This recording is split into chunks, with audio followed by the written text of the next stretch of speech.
বন্ধুরা, কেমন আছো তোমরা? এখন শীতকাল চলছে, শীতকাল মানেই তো জানো পিঠে বানানো, পিঠে খাওয়া। আর আগে হতো এরকম যে ঢেকিতে চাল কোটা হতো, শিলে বাটা হতো, তারপরে পিঠে অনেকজন বসে পিঠে বানানো হতো। তো এখন ব্যস্ততার কারণে বা অনেক বাড়িতে যেমন আমার মতো অনেক মানুষ আসে, যে আমার হাজব্যান্ড, আমার শ্বশুরমশাই আর আমার দুটো বাচ্চা, এরকম এরকম অনেক মানুষ আছে যে একটা বাড়িতে একটাই মেয়ে। তাহলে কি তারা পিঠে খাবে না? তাহলে পিঠে বানাবে না? তারা অবশ্যই বানাবে। কি পিঠে বানাবে যেটা চট জলদি তাড়াতাড়িও হয়ে যাবে এবং একাই পিঠেটা বানাতে পারবে? তো আমি আজকে সেই পিঠেই বানাবো। কি করব বলো? এরকম অনেক মানুষই আছে যে একা পিঠে অত পুর ভরো, একজন পুর বানাবে, একজন পিঠে চালের গুঁড়ো মাখবে, বাটবে, ঝামেলা, অনেক ঝামেলা। তাই এই পিঠেটা হচ্ছে একদম একাই করতে পারবে।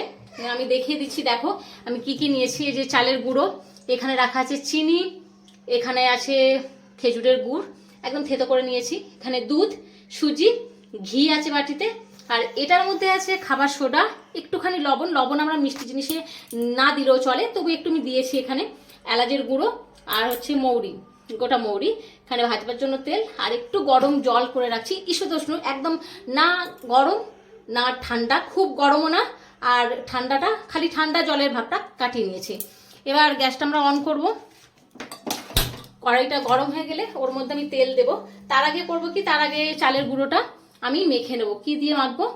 এই যে সুজিটা দিয়ে দেব, সব উপকরণ এর মধ্যে চলে যাবে, কিছুই থাকবে না এখানে। চিনিটা আমি তোমাদের বলে নিচ্ছি, চিনিটা তোমরা একটু মাখার পরে একটু টেস্ট করে দেখে নেবে। খুব বেশি চিনি হলে কিন্তু পিঠেটা পুড়ে যাবে। আর এখানে যে ঘিটা আছে, ঘিটা আমি অর্ধেক দেব, আর রাখবো, এটা আমি তেলের সঙ্গে তখন দেব। আর দুধটা দেব, তারপর জল দিয়ে এটা ভালো করে আমি মেখে নেব। এটা ভালো করে মেখে নেব, ভালো করে, যত ভালো করে এটা ফেটাবে তত কিন্তু পিঠাটা ফুলবে। খাবার সোডাটা দেওয়ার কারণেও ফুলবে, কিন্তু যতটা বেশি ফেটাতে পারবে ততটাই কিন্তু ভালো হবে। না পাতলা আর না গাঢ়, ঠিক মাঝামাঝি অবস্থায় থাকবে। মাখতে মাখতেই বুঝতে পারবে যে কোন পজিশনে এটা রাখতে হবে। তো আমার এখনো হয়নি মাখা, আমি আরো ভালো করে একটু ফেটিয়ে নেব। কড়াইটা গরম হয়ে গেছে, এবার আমি তেলটা দিয়ে দেব। তেল একটু বেশি দিতে হবে, কারণ এই তেলের মধ্যেই ভাজাটা হবে পিঠেটা।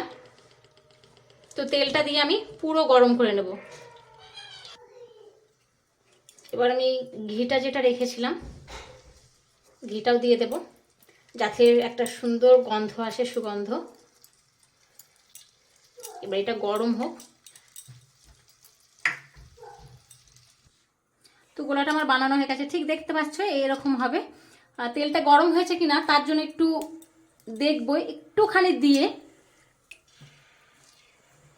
না, তেলটা আমার এখনো গরম হয়নি, গরম হলে তারপর আমি দিচ্ছি। এটা দিলেই বুঝতে পারবে যে ফুলে উঠছে না এখনো। তো তেলটা গরম হোক আগে। তো এবার আমি আরেকবার দিয়ে দেখবো তেলটা গরম হয়েছে কিনা। হ্যাঁ, তেলটা আমার গরম হয়ে গেছে, ঠিক আছে, আমি এটা তুলে ফেলে নিই। তেলটা আমার গরম হয়ে গেছে।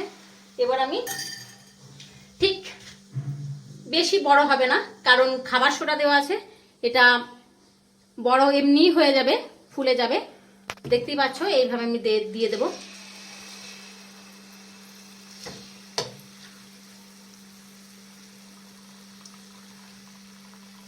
যদি ঠিকঠাক মতো সব উপকরণ ভালোভাবে মেশে আর ব্যাটারটা যদি ঠিক তৈরি করা যায়, তাহলে এটা একদম পুরো লুচির মতো দুপুর ফুলে যাবে।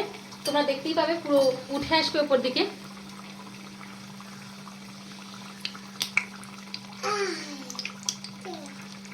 কি মা, পিঠে খাবে?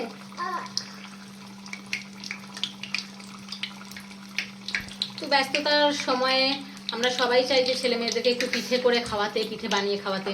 তো এটা একদম চটজলদির পিঠে, খালি ব্যাটারটাই বানানো, তারপর তেলেতে এটা ফ্রাই করাই যাবে। তো তোমরা এরকম ভাবে বাড়িতে ট্রাই করো। শুধু আমার মুখের কথা, আমার ভিডিওটা দেখে না, তোমরা সব আমি যেগুলো উপকরণগুলো দিলাম সেগুলো ঠিকভাবে দিয়ে বাড়িতে বানিয়ে খাও, দেখবে সত্যি টেস্টি। তো দেখতেই পাচ্ছ উপর দিকে উঠে এসেছে। এবার আমি একটু উল্টে দেব। কি কি কি কি আমার ছোট ছেলে সব সময় হু হু আর কোলে নিয়ে রান্না।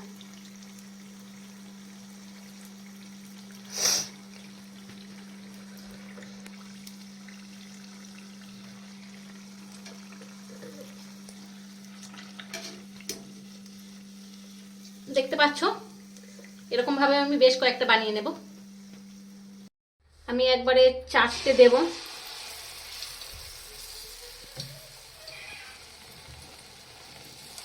তারপর আমি একবারে, দেখতেই পাচ্ছ যেগুলো দেওয়ার পর ওগুলো উঠে আসছে ওপর দিকে, তার মানে পিঠেটা ফুলেছে। একটা করেই যে বানাতে হবে তা না, পিঠেটা দেখলেই বুঝতে পারবে যে ফুলছে কিরকম। তাহলে আমরা চারদিক দিয়েই দিয়ে দিতে পারবো, চারদিক দিয়েই ফুলে উঠে জায়গাটা আটকাবে না। তারপর আমি তুলে দেখিয়ে দেবো।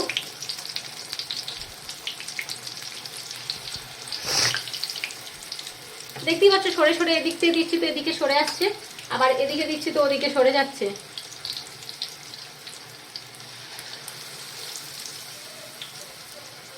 একটু ছোট ছোটই দিচ্ছি, আমি আগেও বলে দিয়েছি যে একটু ছোট ছোটই দেবো, কারণ খাবার সোডা দেওয়া আছে, একটু ফুলে যাবেই।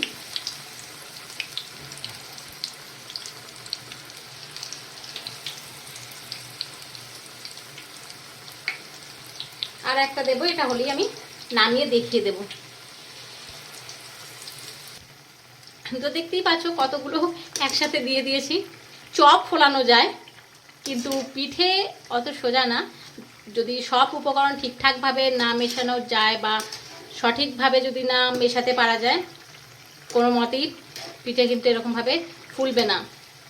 তো তার জন্য ভালোভাবে মাখতে হবে আর সব সঠিক উপকরণগুলো ঠিকঠাক মতো দিতে হবে। চিনিটা আমি আবারও বলছি, চিনি গুড় ঠিক বুঝে দেবে। নিজে ব্যাটারটার মধ্যে একটু হাত দিয়ে আঙুল দিয়ে মুখের মধ্যে দিয়ে দেখতে পারবে যে মিষ্টটা কতটা হয়েছে। মিষ্টি বেশি হলে পুড়ে যাবে আর কম হলেও খেতে ভালো লাগবে না, ঠিক মাঝামাঝি অবস্থাতে রাখতে হবে।